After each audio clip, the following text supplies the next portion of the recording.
پچھلے 5-6 سال میں یہ جو غربت ہے خود حکومت کی بتائی ہوئی رپورٹس کے مطابق اس میں تقریباً 33% اضافہ ہوا ہے، اور اس کو پیش انہوں نے اس طرح کیا تھا کہ یہ 21% تھی غربت جو اب 28% ہو گئی ہے، گویا 7% اضافہ ہوا ہے، حالانکہ یہ میتھمیٹکس کے بنیادی اصول کے خلاف ہے۔ 21% پہ آپ کھڑے ہوئے تھے اور اب آپ 28 پہ چلے گئے تو آپ نے 33% اضافہ کیا ہے غربت۔ اور اس میں بھی بڑی عجیب اہم بات تھی کہ ہمارے ہاں چونکہ ہر چیز کو پولیٹیسائز کیا جاتا ہے اور اس وقت یہ بتانا چاہتے ہیں کہ پنجاب میں بہت کام ہو رہا ہے، تو انہوں نے کہا کہ سب سے کم غربت میں جو اضافہ ہوا ہے وہ پنجاب میں ہوا ہے، نمبرز میں 16.3 سے جو ہے وہ 23.8 ہو گیا وغیرہ۔ تو جب ہم نے پرسنٹیج سارے صوبوں کی نکالی تو پنجاب میں سب سے زیادہ غربت میں اضافہ ہوا ہے 41%۔ ان کی بیس لائن 16 تھی تو وہ اگر 24 پہ چلی گئی ہے تو 41% غربت میں اضافہ پنجاب میں گزشتہ 5-6 سال میں ہوا ہے،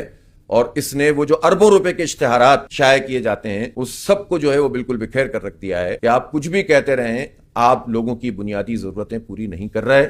غریب تر ہوتا چلا جا رہا ہے۔ اور اس پاورٹی کو ختم کرنے کے لیے جو مصنوعی قسم کے سہارے یہ BISP جو پروگرام ہوتا ہے، بے نظیر انکم سپورٹ پروگرام، ظاہر ہے کہ یہ تو آپ نے خود دیکھا کہ اس طرح کے جو پروگرام ہوتے ہیں یہ پاورٹی ایلیویشن کے لیے نہیں ہوتے، بلکہ اس میں تو کرپشن کا ایک اور نیٹ ورک بن جاتا ہے۔ اس کا ایک نقصان یہ ہوتا ہے کہ لائنیں لگا دیتے ہیں، اور اس میں جو چھوٹی سطح پر چھوٹے وڈیرے ہوتے ہیں یا چھوٹے محلوں کو مینج کرنے والے لوگ ہوتے ہیں جو پارٹی کے کچھ بڑے لوگوں سے اور کچھ ان سے بڑے لوگوں کے ساتھ کنیکٹڈ ہوتے ہیں، ان کا ایک پورا نیٹ ورک بن جاتا ہے۔ حالانکہ خود IMF کی رپورٹ میں یہ بات موجود ہے کہ اس میں کرپشن ہوئی ہے، لیکن IMF کہتا ہے کہ نہیں، اس کو 700-800 ارب روپے کر دو، لیکن اس پر بات نہیں کرتے کہ اسکل ڈیولپمنٹ کے لیے، ایجوکیشن کو سستا کرنے کے لیے اور معیاری کرنے کے لیے، IT میں گرو کرنے کے لیے آپ کیا کر رہے ہیں، اس پر کوئی آپ سے بات نہیں کرتا، بلکہ سب یہ کہتے ہیں کہ جناب اس لائن میں لوگوں کو لگا دو، اس کے نتیجے میں چند لوگوں کو فائدہ یقیناً ہوگا، کچھ غریبوں کو فائدہ ہو جاتا ہے کہ تھوڑے بہت پیسے مل جاتے ہیں، لیکن مجموعی طور پر قوم آگے نہیں بڑھتی، اور یہ جھوٹ کے سہارے پر لوگوں کو بیوقوف بناتے ہیں کہ دیکھو ہم تو غریبوں کے لیے کام